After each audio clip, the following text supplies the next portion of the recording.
Nadra Al-Oula, bienvenue dans ce journal. Au sommaire ce soir. Dossier du Sahara marocain, le Libéria et la Guinée-Bissau réaffirment leur soutien à l'intégrité territoriale du royaume ainsi qu'au plan marocain d'autonomie. Un appui réaffirmé en marge des travaux de la première réunion ministérielle des États africains atlantiques. Économie, une délégation du Fonds monétaire international et de la Banque mondiale est en visite au Maroc. Un déplacement marqué par une série d'entretiens et de discussions fructueuses menées par les représentants des deux institutions avec des responsables marocains. Puis nous ferons une escale à Paris où prend place jusqu'au 12 juin le salon des métiers d'art et de la création. Une belle vitrine à l'Afrique depuis le vieux continent. Le Maroc y participe avec une belle palette d'œuvres uniques. Nous les découvrirons avec nos envoyés spéciaux sur place. Bonsoir, avant de développer ces titres, ce message de félicitations adressé par Sa Majesté le roi Mohammed VI à Sa Majesté le roi Abdallah II et à Sa Majesté la reine Rania de Jordanie à l'occasion du 23e anniversaire de l'accession du souverain jordanien au trône. Dans ce message, le souverain exprime en son nom personnel et en celui du peuple marocain ses chaleureuses félicitations et ses meilleurs vœux de santé et de bonheur au souverain de Jordanie et de davantage de progrès et de prospérité au peuple jordanien frère sous la sage conduite du roi Abdallah II. À cette occasion, Sa Majesté le roi réitère sa fierté des liens de fraternité et de coopération distingués unissant les deux pays, faisant part de sa forte détermination à les ancrer et les consolider pour répondre aux aspirations et ambitions communes des deux peuples frères. En marge des travaux de la première réunion ministérielle des États africains atlantiques, le ministre des Affaires étrangères, de la coopération africaine et des Marocains résidant à l'étranger, Nasser Bourita, s'est entretenu avec ses homologues du Libéria et de la Guinée-Bissau. Les deux pays ont réitéré leur volonté de continuer à collaborer étroitement sur les questions d'intérêt commun. Ils ont aussi et surtout réitéré leur soutien à l'intégrité territoriale du Maroc. Plus de détails avec Nesrina Ozdar. Après une série d'entretiens avec son homologue Nasser Bourita, le chef de la diplomatie libérienne a clairement mis en avant la position de son pays concernant la question du Sahara marocain. Liberia's position has not changed. La position du Libéria n'a pas changé. Le Libéria continue de soutenir le plan d'autonomie présenté par le Maroc pour clore définitivement le dossier du Sahara. Le Libéria est un pays qui maintient sa position. Notre soutien à l'intégrité territoriale du Maroc. Nous avons le plaisir d'en informer Sa Majesté le roi Mohammed VI, le gouvernement et le peuple du Maroc. Le Libéria soutient le plan marocain d'autonomie et continuera à le défendre et à le déclarer et à le promouvoir. The Republic of Liberia supports Morocco's territorial integrity. Même son de cloche du côté de la Guinée-Bissau, qui réaffirme sa position cohérente en faveur de la marocanité du Sahara. Guinée-Bissau, comme toujours, maintient sa cohérence de maintenir la même position concernant la situation de l'intégrité du territoire marocain. Et aussi, nous pensons que la seule solution pour la question de la marocanité, doit être soudre par des Nations Unies et aussi on suive des indications de l'Union africaine en tant que membre de l'Union africaine. Le Libéria et la Guinée-Bissau réaffirment également que la seule solution à la question du Sahara marocain doit se faire dans le cadre unique et exclusif des Nations Unies. Le chef du gouvernement Aziz Akhnouch a présidé un conseil de gouvernement. À l'ordre du jour, l'approbation du projet de décret portant création du Comité national pour l'égalité des genres et la promotion de la femme. L'exécutif a également adopté un projet de décret portant ouverture de crédits supplémentaires au profit du budget fonctionnement charges communes. L'objectif étant de protéger le pouvoir d'achat des citoyens à travers le maintien du prix de vente du gaz butane au niveau national. Il est également question de garantir la stabilité des prix du sucre. Autre dossier sur la table de l'exécutif, la réforme du cadre légal relatif au marché public. La réforme prend en considération les recommandations de la commission spéciale sur le modèle de développement. Le Conseil de gouvernement a par ailleurs fait valoir une hausse de 8% des candidats aux examens du baccalauréat au titre de la session 2022. C'est ce qu'a affirmé le ministre de l'Éducation nationale, du préscolaire et des Sports dans son exposé. Le Conseil de gouvernement a également examiné la Convention interafricaine pour établissement d'un programme de coopération technique adopté à Kampala en Ouganda le 1er août 1975. L'info économique à présent avec la visite au Maroc d'une délégation du Fonds monétaire international et de la Banque mondiale. Un déplacement qui intervient en amont des assemblées annuelles du groupe de la Banque mondiale et du FMI qui auront lieu à Marrakech en octobre 2023. Dans le cadre de leur visite dans le royaume, les représentants des deux institutions se sont entretenus avec de hauts responsables marocains, dont le chef de gouvernement. D'autres précisions en compagnie d'Iman Ablou. Le Maroc et la Banque mondiale examinent l'état d'avancement des préparatifs des assemblées annuelles du groupe Banque mondiale et du Fonds monétaire international prévues en 2023 à Marrakech. Sur la table des discussions, les réformes économiques et financières entreprises par le Maroc avec le soutien de cette institution internationale. Nous sommes ici pour réitérer notre appui aux réformes engagées par le Royaume à plusieurs niveaux, en termes de sécurité alimentaire, de développement du capital humain, de développement du secteur privé ou encore de lutte contre les changements climatiques. Et au siège de Banque El Maghrib, le wali de la Banque centrale s'entretient avec la directrice générale adjointe du Fonds monétaire international. Au programme, la conjoncture économique mondiale, marquée par des indicateurs à la baisse et une croissance hypothéquée par les crises qui secouent la planète. Le FMI et le Maroc ont établi et ont bâti un partenariat qui a vraiment, je crois, aidé au Maroc d'avancer ses programmes de réforme dans une façon très impressionnante, étant donné les chocs auxquels le pays a pu faire face au cours des dernières années, des chocs de sécheresse, de la pandémie bien sûr, et maintenant les implications de la guerre en Ukraine.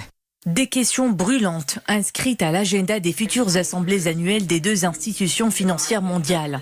Une opportunité pour les 12 000 participants de se pencher sur les solutions et d'exposer les réformes structurelles engagées par le Maroc pour une relance résiliente dans un tourment de crise.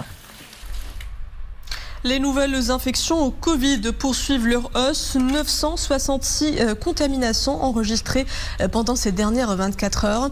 Les cas actifs grimpent à 4142. Aucun nouveau décès à déplorer et 4 cas sévères ont été recensés, portant le total à 17. Le niveau de vigilance passe donc de vert faible à orange moyen. Pour ce qui est de la campagne de vaccination, plus de 6 470 000 personnes ont eu 3 injections. Le grand rush estival a commencé. Parmi les millions de vacanciers attendus cet été dans le Royaume, nos concitoyens du monde. Leurs arrivées se font de plus en plus massives. L'aéroport de Fès-Saïs, par exemple, accueille depuis lundi des vols avec à bord des centaines de Marocains résidant à l'étranger, impatients de retrouver les leurs. Ce retour au pays a une saveur toute particulière pour eux. Iman Ablou. Enfin, le retour au bercail après une longue absence. Depuis le lancement de l'opération Marhaba dimanche dernier, l'afflux des arrivées de nos compatriotes résidant à l'étranger va crescendo. La joie des retrouvailles fait oublier une attente qui paraissait sans fin. Vive le Maroc, quel bonheur de retrouver mon pays. Je le porte dans mon cœur. 53 ans en France et toujours la même attache pour ma terre natale. Je suis ici pour les vacances d'été. J'en profiterai en compagnie de mes parents, mes frères et toute ma famille. Un beau retour aux sources. Et pour leur accueil, tout un arsenal déployé par les autorités aéroportuaires et par les équipes de la Fondation Mohamed V pour la solidarité. Un accueil chaleureux, comme l'air du pays. On a eu un très bon accueil. On est très content justement d'avoir un tel accueil quand on rentre dans notre pays. On nous a facilité l'entrée dans le pays, les passeports, les papiers, tout s'est très bien passé. On est vraiment très contents. L'aéroport Fès-Saïs enregistre une augmentation remarquable des nombres de vols et de passagers. Le mois dernier, nous avons enregistré plus de 980 vols et plus de 122 000 passagers. Les prévisions pour la prochaine étape seraient quasi similaires, avec plus de 960 vols hebdomadaires hebdomadaire. Une cadence appelée à se renforcer les prochains jours, en particulier à l'approche de Eid al-Adha. Direction à présent l'Hexagone, Paris, plus précisément, où le Grand Palais éphémère prête jusqu'au 12 de ce mois de juin son décor au salon Révélation, le salon des métiers d'art et de la création. Pour cette édition, l'Afrique est à l'honneur avec une participation distinguée du Maroc. Voyons tout cela avec nos envoyés spéciaux dans la capitale française, Anissa Boumehdi Abdrahim Filoul. Le récit est d'Oumé Marmi. Tout commence ici. D'emblée, le visiteur est plongé dans un monde qui coupe le souffle. Bienvenue dans l'univers d'un artisanat marocain dans l'air du temps. Des œuvres monumentales, étonnantes, en bois, en verre ou en céramique. Ici, les frontières entre l'artisanat et l'art contemporain se brouillent. Un spectacle inédit s'offre aux yeux des visiteurs. On a eu la reconnaissance des pontes des métiers d'art à travers le monde qui se sont arrêtés longuement sur le pavillon du Maroc. Un savoir-faire qui reflète la pluralité de tout un patrimoine. Un patrimoine qui a cette grande capacité à entrer en harmonie avec le monde contemporain. Notre principal objectif de cette première participation, c'est bien sûr contribuer à promouvoir notre savoir-faire et ce que sait faire le Maroc en matière d'artisanat et métiers d'art. Alors le Maroc est présent dans le salon depuis 2019. Leur participation, je crois, a été une très grande réussite. On les a retrouvés sur d'autres salons, à Maison et Objets, pour accéder aux marchés internationaux. Une diversité reconnue mondialement. Pour cette édition, les artisans marocains exposent aux côtés de 400 artistes du monde entier, avec une mention spéciale pour l'Afrique. Elle a eu le mérite de décrocher sa place au Salon international de l'édition et du livre. Elle, c'est Hibatallah El-Alami, la plus jeune étoile qui luit cette année dans le ciel. L'écrivaine est une grande amoureuse de littérature. Sa plume, elle l'a affûtée pendant des années. À 14 ans, elle compte déjà à son actif 4 ouvrages. Notre équipe est allée à sa rencontre. Reportage Adnan El-Harras, Wafa Yaqoubi, Zakaria Mouqin Billahi Oumem Ramli. Avec une assurance désarmante, Hibatallah El-Alami trace son chemin dans la littérature de jeunesse. À peine 14 ans et déjà 4 ouvrages édités. 2 nouvelles, Chan et le morceau d'or et Les vœux de fée. Et 2 romans, Une princesse à l'épée et Vengeance écarlate.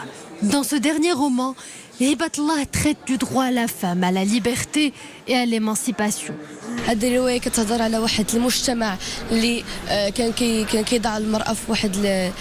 Ce roman parle d'une société qui place la femme dans une condition d'infériorité.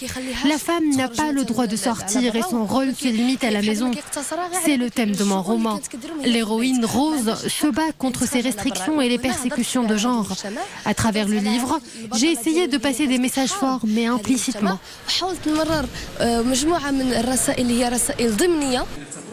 Pour Hibatallah, l'écriture est plus qu'une passion. C'est une vocation qui commence très tôt, mais qui se cultive au sein d'un environnement familial qui respire la littérature. J'ai suivi les débuts prometteurs de Hibatallah.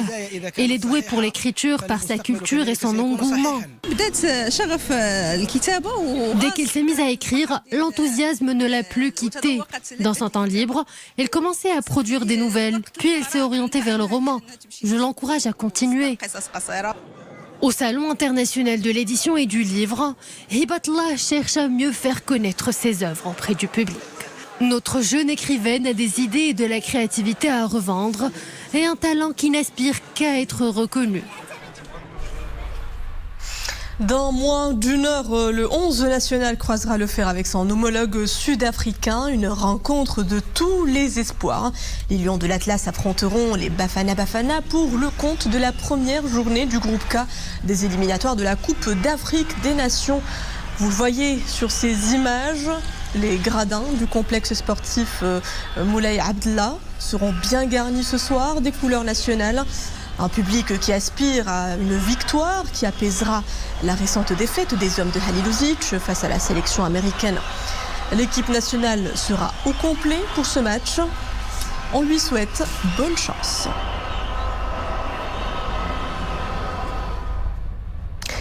Sport toujours et direction Yaoundé où le cycliste marocain Nasreddine Mahtougui a remporté la 6e étape du 18e tour du Cameroun. Une étape courue entre Douala et Kribi sur une distance longue de 152,7 km. Mahtougui a parcouru cette distance en 3 heures, 53 minutes, 10 secondes, tout en devançant son compatriote Mounir Marchoun qui s'est classé 2e. Quant aux Marocains Anas Ait Labdia et Ashraf Dourmi, ils ont respectivement décroché la 3e et 4e place. La 5e place est revenue au Camerounais Kamzong à Bossolo Clovis.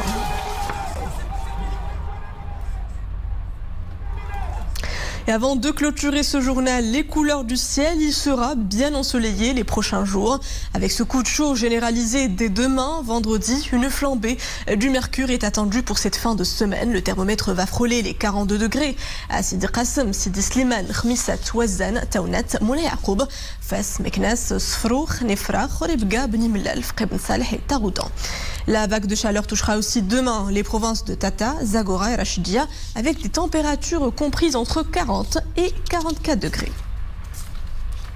Et voilà, c'est la fin de ce journal. Merci à vous de l'avoir suivi. Le retour de l'information à 21h avec le journal Raïsia. Très belle suite des programmes à tous sur Al-Oula.